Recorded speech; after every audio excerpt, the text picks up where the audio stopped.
Hello guys, welcome back to our YouTube channel. तो देखिए, मैं आपका दोस्त अभय आज आप लोगों के साथ लेकर आया हूँ वीडियो, जिसमें आज हम देखने वाले हैं जो भी दिल्ली यूनिवर्सिटी के स्टूडेंट हैं जिनके भी पास बिजनेस एनालिटिक्स का सब्जेक्ट है, उन सभी के लिए ये वीडियो होने वाली है। आज है आपकी इसकी यूनिट नंबर 1 की वीडियो का पार्ट नंबर 2, जिसके अंदर हम आगे का काफी कंसेप्ट डिस्कस करने वाले हैं। पार्ट नंबर 1 के अंदर हम ऑलरेडी काफी चीजें डिस्कस कर चुके हैं। अगर आपने अभी तक नहीं देखी है तो आप चैनल पर विजिट कीजिए, वहां पर वो आपको अपलोड मिल जाएगी। तो चलिए बिना देर के शुरू करते हैं हम अपनी आज की वीडियो और देखते हैं इस यूनिट को। लेकिन अगर आपने अभी तक चैनल को सब्सक्राइब ना करा हो तो चैनल को जरूर सब्सक्राइब कर लें, वीडियो को लाइक करना ना भूलें, अपने सभी दोस्तों के साथ शेयर करना ना भूलें। तो आज की वीडियो में हमें देखना है application of data analytics in business, इस यहाँ और इससे आगे का कंसेप्ट। इससे पहले का जो भी कंसेप्ट है वो वीडियो के पार्ट नंबर 1 के अंदर कवर किया जा चुका है। अगर आपने अभी तक नहीं देखी, आप चैनल पर विजिट कीजिए, वहां पर आपको प्लेलिस्ट में वो वीडियो मिल जाएगी। तो बिजनेस के अंदर डेटा एनालिटिक्स किस किस तरीके से यूज होता है। पहला आएगा मार्केटिंग एंड कस्टमर इंसाइट्स। तो personalized recommendations, analytical analyzing customer purchase behaviour for targeted ads and sentiment analysis using social media data. हम डेटा एनालिटिक्स का यूज करते हैं। जो कस्टमर है उसे पर्सनली कोई प्रोडक्ट को रिकमेंड करने के लिए, जैसे कि अमेजोन और नेटफ्लिक्स करते हैं यूज। उसके अलावा कस्टमर का परचेज बिहेवियर हम जानते हैं कि किस तरीके से कस्टमर का परचेज बिहेवियर है, जिसके अकॉर्डिंग हम उसे एड सजेस्ट कर सके। फिर है उसके सेंटीमेंट का, मतलब उसके एक तरीके से माइंड का एनालिसिस करते हैं उसके सोशल मीडिया के डाटा के अकॉर्डिंग। तो पहला ये तरीका है बिजनेस के अंदर डेटा एनालिटिक्स का यूज करने का। फिर है फाइनेंस एंड रिस्क मैनेजमेंट। तो fraud detection in banking, banking के अंदर कोई फ्रॉड वगैरह तो इन्वॉल्व नहीं है, कोई फ्रॉड की ट्रांजैक्शन तो नहीं है, इस चीज को एनालाइज करने में हेल्प करता है। Credit risk assessment using predictive analysis, predictive analytics का यूज करके क्रेडिट के अंदर कितना रिस्क है ये असेस करते हैं।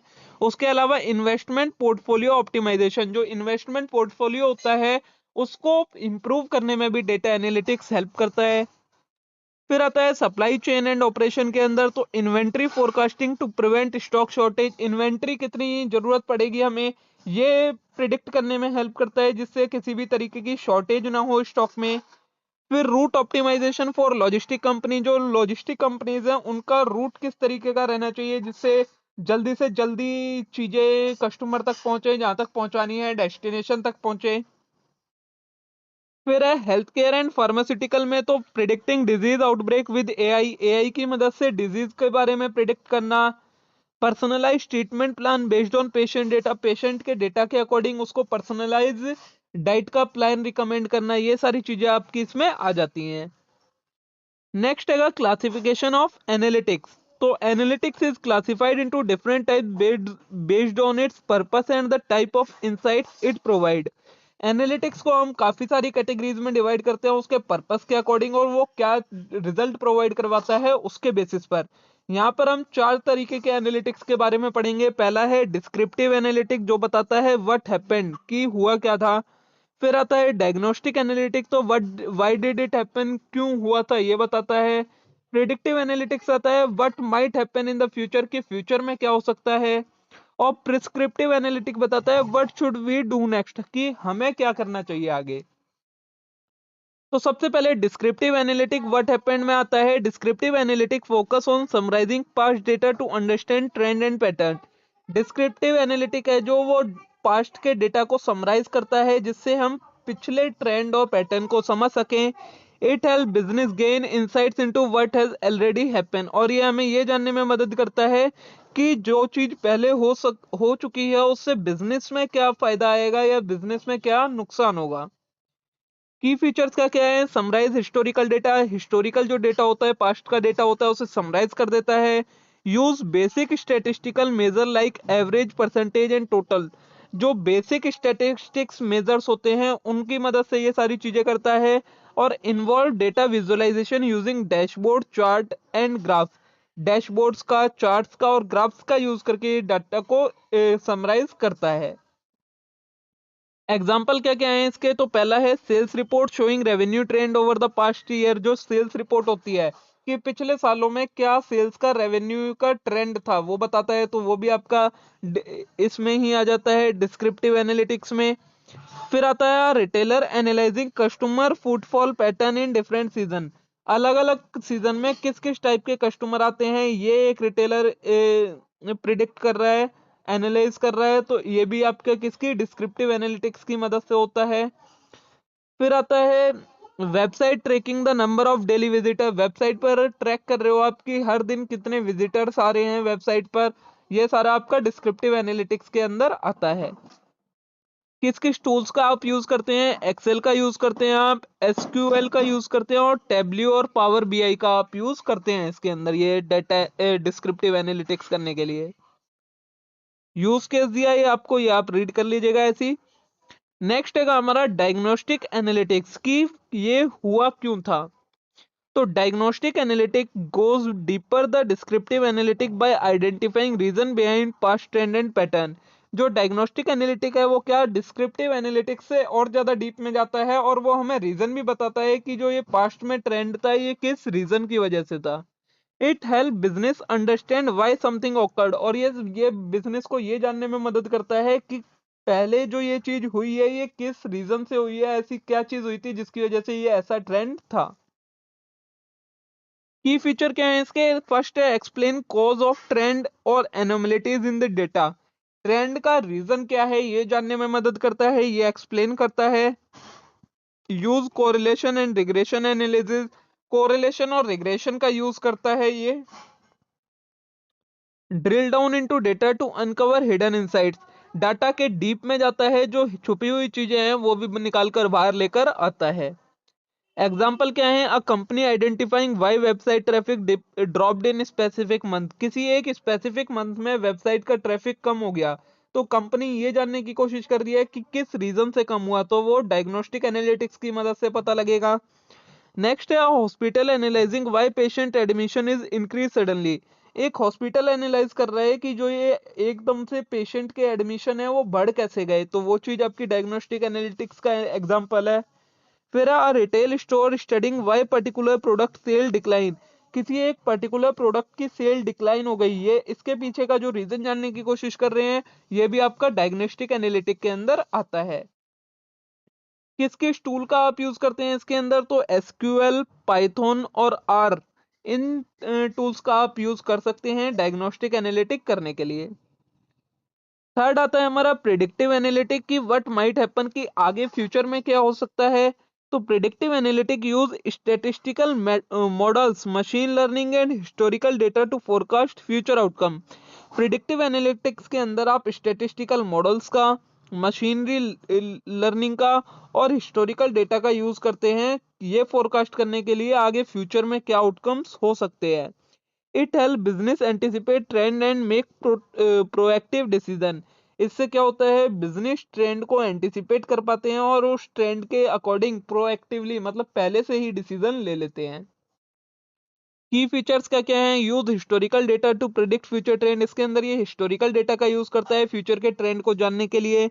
Employees statistical model like regression, classification and time series for forecasting, ये स्टैटिस्टिकल मॉडल जैसे कि regression analysis, classification, time series, forecasting, इन सारी चीजों का यूज करता है डेटा को समझने के लिए। Use AI and machine learning technique for advance prediction, और एडवांस प्रिडिक्शंस के लिए ये एआई और मशीन लर्निंग का भी यूज करता है। ठीक है, एग्जाम्पल दिए हैं आप, bank predicting why customer are likely to default on loan, एक बैंक ये एनालाइज करने की कोशिश कर रही है कि जो कस्टमर है वो लोन को डिफॉल्ट क्यों कर जाते हैं लोन का। सेकंड है N airline forecasting demand for ticket in peak season, एक एयरलाइन है वो ये फोरकास्ट करने की कोशिश कर रही है कि पीक सीजन के अंदर कितनी टिकट्स की डिमांड हो सकती है। नेक्स्ट है retailer predicting which product will be high demand next month, एक जो रिटेल शॉप का ओनर है वो ये प्रिडिक्ट करने की कोशिश कर रहा है कि नेक्स्ट मंथ में किस प्रोडक्ट की डिमांड हाई हो सकती है। इनके लिए आप कौन कौन से टूल यूज करते हैं, पाइथन का, आर का और बिग डेटा टूल्स का आप यूज करते हैं। लास्ट आता है हमारा प्रिस्क्रिप्टिव एनालिटिक, तो what should we do next, कि हमें आगे क्या करना चाहिए। तो prescriptive analytic provide actionable recommendation based on predictive insights, predictive insights के अकॉर्डिंग ये हमें ये जानने में मदद करता है कि हम क्या एक्शन ले सकते हैं। It suggest the best course of action to optimize outcome. ये हमें best course of action suggest करता है कि हमें आगे क्या करना चाहिए। नाउ की फीचर्स में है use AI, machine learning and optimize techniques. ये एआई का, मशीन लर्निंग का और अच्छी टेक्नोलॉजी का यूज करते हैं इसके अंदर। Help in automated decision making, इसके अंदर जो डिसीजन मेकिंग होती है वो ऑटोमेटिकली ऑटोमेटेड तरीके से होती है। Recommends strategy to improve performance, और परफॉर्मेंस को इम्प्रूव करने के लिए ये स्ट्रेटेजीज भी सजेस्ट करते हैं। एग्जाम्पल क्या है इसके, तो a logistic company optimizing delivery route using AI. एक लॉजिस्टिक कंपनी है, वो एआई का यूज करके अच्छे रूट से डिलीवरी कर रही है। An online retailer suggesting discount for product based on demand forecasting. एक ऑनलाइन रिटेलर जो है वो डिमांड के बेसिस पर डिस्काउंट प्रोवाइड करवा रहा है। A doctor is giving AI generated treatment recommendation based on potential data। एक डॉक्टर को AI जनरेटेड ट्रीटमेंट की रिकमेंडेशंस आ रही हैं उसके डेटा के अकॉर्डिंग। इसके अंदर टूल कौन कौन से यूज करे जाते हैं, तो Python, prescriptive modelling software and optimisation tool, इनका यूज करा जाता है इसके अंदर। अब नेक्स्ट टॉपिक है, यहाँ तक ये हमारा हो गया ये कंप्लीट की जो आपके एनालिटिक्स होते हैं वो कितने टाइप के होते हैं, उनके फीचर्स देख लिए हमने, उनके अंदर किन किन टूल्स का यूज करा जाता है ये चीजें देख ली। नेक्स्ट है टाइप्स ऑफ डेटा। डेटा कितने टाइप का होता है, पहला आता है हमारा नॉमिनल डेटा, जिसे हम कैटेगोरिकल डेटा भी कहते हैं।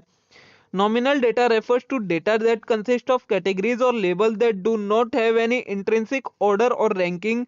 This is simplest form of data. Nominal data क्या होता है, इसके अंदर आपकी कैटेगरी होती है, लेबल्स होते हैं, किसी भी तरीके का इसके अंदर ना तो ऑर्डर होता है ना रैंकिंग होती है, सिंपल आपको डेटा दे दिया जाता है, वो कहलाता है आपका nominal data.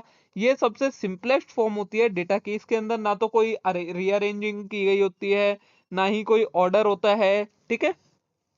Characteristic no order और रैंकिंग, तो the category does not have a logical order, इसके अंदर किसी भी तरीके का कोई लॉजिकल ऑर्डर नहीं होता है। क्वालिटेटिव, तो it's use to classify data into distinctive groups और कैटेगरीज। इसका यूज हम किस लिए करते हैं, डेटा को क्लासिफाई करने के लिए हम नॉमिनल डेटा का यूज करते हैं। जैसे कि जेंडर दे दिया आपको, male female, other types of product दे दिए, electronic product, clothing, furniture, colours दे दिए कार्स के, रेड ब्लू ब्लैक, कस्टमर की आईडी नंबर दे दिए, ब्लड ग्रुप दे दिया, ये सारा आपका नॉमिनल डेटा है। Nominal data typically analysed using frequency count. जो नॉमिनल डेटा है उसको हम कैसे एनालाइज करते हैं, इनकी फ्रीक्वेंसी को देखकर। फ्रीक्वेंसी में how many data point fall into each category, की हर कैटेगरी का कितने कितने डेटा हमारे पास अवेलेबल है। Measure such as mode, the most frequent category are commonly used, और इसको हम मेजर कैसे करते हैं कि सबसे ज्यादा फ्रीक्वेंटली कौन सा डेटा कैटेगराइज हुआ है। सेकंड आता है हमारा ऑर्डिनल डेटा, जिसे हम ऑर्डर्ड कैटेगोरिकल डेटा भी कहते हैं। तो ordinal data refers two categories that have a meaningful order और रैंकिंग। ऑर्डिनल डेटा क्या होता है, वो कैटेगरी डेटा की जिसके अंदर आपको डेटा ऑर्डर में और रैंकिंग में अरेंज करके मिले। But the interval between category are not uniform, लेकिन ये जरूरी नहीं है कि जो कैटेगरी है उनके बीच के इंटरवल मतलब जो डिफरेंस होगा वो भी सेम होगा, ऐसा कोई कंफर्म नहीं है। कैरेक्टरिस्टिक क्या क्या है इसकी, ऑर्डर और रैंकिंग होती है, तो category have a specific order but the distance between the category is not equal. जो कैटेगरी है उसकी वो एक ऑर्डर में होती है, लेकिन ये जरूरी नहीं है कि जो कैटेगरी है उसके बीच का डिस्टेंस भी सेम हो। क्वालिटेटिव, तो still considered qualitative data but with a defined sequence. इसको भी हम एक क्वालिटेटिव डेटा ही मानते हैं, लेकिन इसके अंदर एक सीक्वेंस होता है। एग्जाम्पल में दिया है कस्टमर का सेटिस्फेक्शन रेटिंग, जैसे कि वेरी से अनसेटिस्फाइड, अनसेटिस्फाइड, न्यूट्रल, सेटिस्फाइड और वेरी सेटिस्फाइड। एजुकेशनल का लेवल, तो high school, undergraduate, graduate, postgraduate. फिर आता है military rank, private, sergeant, captain, general. Level of services, basic, standard और प्रीमियम। तो इसमें आपको दिख रहा होगा कि सारा एक सीक्वेंस में दिया गया है। एनालिसिस क्या है, तो ordinal data can be analysed by comparing ranking. Ordinal data को हम कैसे कंपेयर कर सकते हैं, इसके रैंकिंग के अकॉर्डिंग। द मीडियन और मोड इज टिपिकली यूज्ड, इसके अंदर हम मीडियन और मोड का यूज करते हैं डेटा को एनालाइज करने के लिए। But mean value are not appropriate due to uneven interval, लेकिन इसके अंदर जो मीन की वैल्यू होती है उसका हम कभी भी यूज नहीं करते हैं, क्योंकि इनके बीच का जो इंटरवल होता है वो सेम नहीं होता है, ठीक है। नेक्स्ट आता है स्केल डेटा, जिसे हम इंटरवल एंड रेशियो डेटा भी कहते हैं। तो scale data is a quantitative and include both interval data and ratio data. जो स्केल डेटा होता है ये हमारा क्वांटिटेटिव डेटा होता है और इसके अंदर आपका इंटरवल डेटा भी आता है और रेशियो का डेटा भी आता है, which are more advanced level of measurement, और ये हमारे मेजरमेंट करने में ज़्यादा हेल्पफुल होता है। Scale data allow for mathematical operation like addition, subtraction, multiplication and division, unlike nominal और ordinal data। जो nominal और ordinal data होते थे वो आपके qualitative data होते थे, उसमें आप किसी भी तरीके की mathematical ऑपरेशंस नहीं कर सकते थे, मतलब उन्हें ना तो आप ऐड कर सकते थे, ना सब्ट्रैक्ट, मल्टीप्लाई और डिवाइड नहीं कर सकते थे, लेकिन जो स्केल डेटा है उसमें आप ऐसा कर सकते हो। अब स्केल डेटा में interval data has ordered value with meaningful difference between them but it lack a true zero point. जो इंटरवल डेटा होता है इसमें आपकी जो वैल्यू होती है वो ऑर्डर में होती हैं और इनके बीच का जो डिफरेंस होता है वो भी सेम होता है, लेकिन इसमें कोई भी जीरो पॉइंट नहीं होता। Zero doesn't mean the absence of quantity. Characteristic वही ऑर्डर एंड मेजरेबल होता है, तो value have a specific order and the difference between value are meaningful. जो वैल्यू होती है उनके बीच में ऑर्डर होता है और जो डिफरेंस होता है इनके बीच का वो इक्वल होता है लगभग। नो ट्रू जीरो मतलब the zero point is arbitrary. Temperature of 0 degree Celsius does not means there is no temperature. जैसे कि इसमें जीरो की वैल्यू कुछ इस तरीके की होती है, जैसे इसके अंदर आपका एग्जांपल दिया है टेम्परेचर का, कि अगर 0 डिग्री का टेम्परेचर है तो इसका ये मतलब नहीं है कि कोई टेम्परेचर है ही नहीं। 0 डिग्री का भी एक लेवल होता है टेम्परेचर का, लेकिन यहाँ पर ये जीरो का वो बिल्कुल नेग्लिजिबल वाला मतलब नहीं है। एग्जाम्पल में आपका टेम्परेचर दिया है इन सेल्सियस और फ़ारेनहाइट, कैलेंडर की डेट्स दी हैं, आईक्यू स्कोर्स दिया है, ठीक है। एनालिसिस, तो you can calculate mean, median and standard deviation, however there is no true zero, you can not compute ratio like twice as much. इसमें आप मीन, मीडियन और स्टैंडर्ड डेविएशन तक कैलकुलेट कर सकते हैं, लेकिन अगर आप चाहें कि इसका रेशियो आप कैलकुलेट कर लें वो आप नहीं कर सकते। इसीलिए दूसरे तरीके का डेटा होता है हमारा ratio data. Ratio data is similar to interval data but has a zero true zero point. जो रेशियो डेटा होता है इसमें ये भी आपके इंटरवल डेटा की तरह ही होता है, बस इसमें जीरो पॉइंट होता है। Meaning zero represent the complete absence of quantity.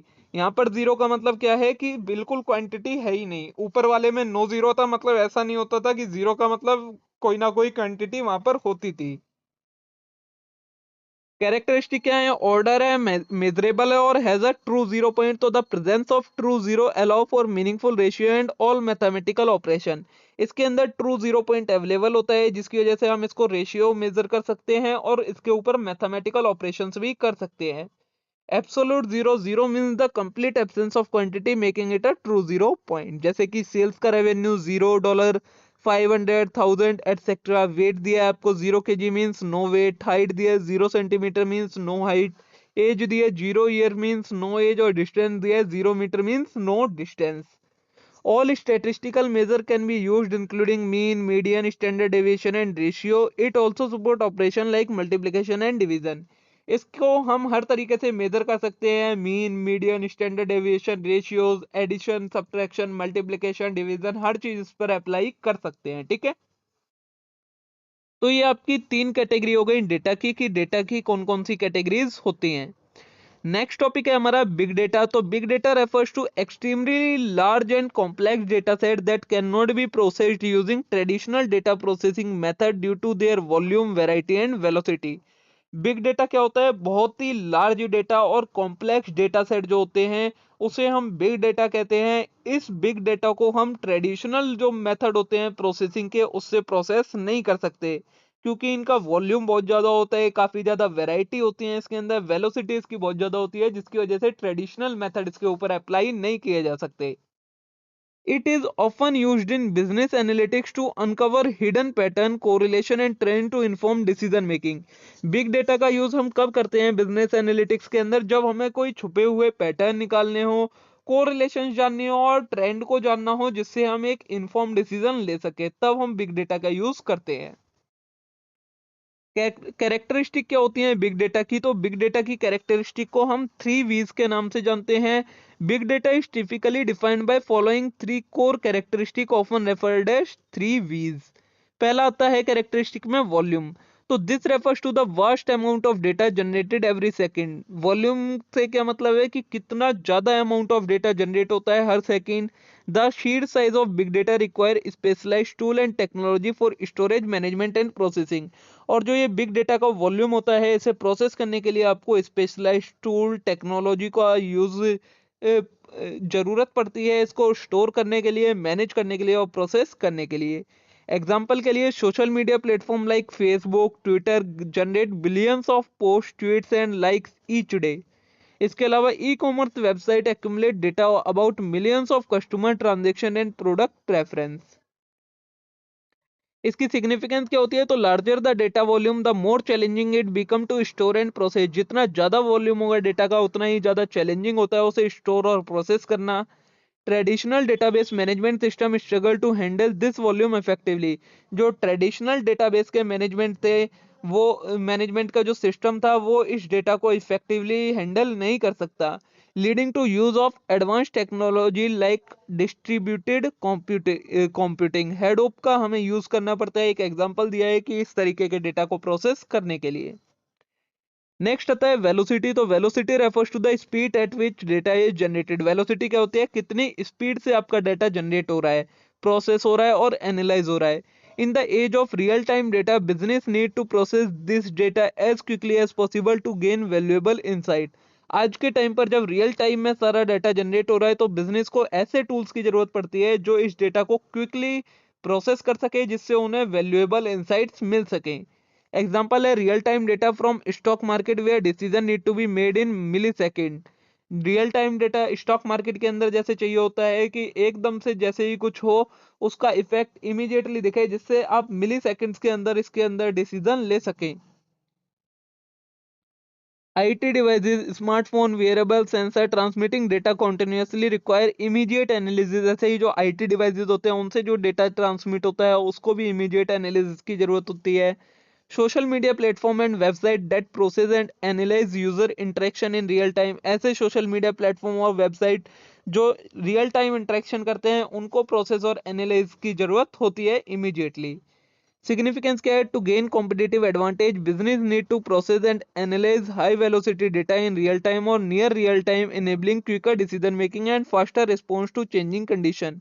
इससे जो बिजनेस है उन्हें एक कॉम्पिटिटिव एडवांटेज मिल जाता है जब डेटा जो है वो क्विकली रियल टाइम में प्रोसेस होता है, तो उससे आप क्विकर डिसीजन मेकिंग कर पाते हैं और चेंजिंग कंडीशंस के अकॉर्डिंग फास्टली रिस्पॉन्स कर पाते हैं, क्विकली रिस्पॉन्स कर पाते हैं। ठीक है,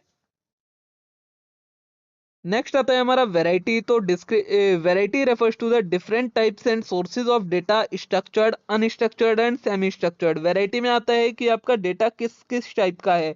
काफी सारे तरीके के डेटा होते हैं आपके, structured data, unstructured data, semi structured data. तो unlike traditional data, big data comes from diverse source and can take various form including text, image, video and sensor. जो ट्रेडिशनल डेटा होता था वो एक सोर्स से आता था तो इतना वैरायटी वाला नहीं होता था, लेकिन जो आज का बिग डेटा है वो अलग अलग सोर्सेज से आता है तो उसमें काफी सारी वैरायटी होती है। उसमें कई बार text, image, video, sensor data, हर तरीके का डेटा आपको मिलता है। एग्जांपल दिया है स्ट्रक्चर्ड डेटा में traditional database with row and column, unstructured data में social media post, customer review and email, और सेमी स्ट्रक्चर्ड में XML file, JSON file, logs and more. ठीक है, सिग्निफिकेंस क्या है आपकी इसकी, since big data comes in many format, tools that can handle various types of data are essential. Business need the ability to process and analyze not only numerical data but also textual, video and image data. Big data में अलग अलग format के में आता है ये आपके पास, तो आपको इसके लिए अलग अलग तरीके के अच्छे टूल्स की जरूरत पड़ती है जो कि इन चीज़ों को एनालाइज कर सके, क्योंकि ये ना ही सिर्फ न्यूमेरिकल डाटा होता है बल्कि इसमें टेक्स्ट भी होता है, वीडियो भी होती है, इमेजेस भी होती है, सारी चीज़ें इसके अंदर होती हैं। ठीक है, आज के लिए इतना ही। अब हम मिलते हैं नेक्स्ट वीडियो में न्यू कंटेंट के साथ। तब तक के लिए आप आज की इस वीडियो को लाइक करें, चैनल को सब्सक्राइब करना ना भूलें, वीडियो को अपने सभी दोस्तों के साथ शेयर करना ना भूलें। Thank you.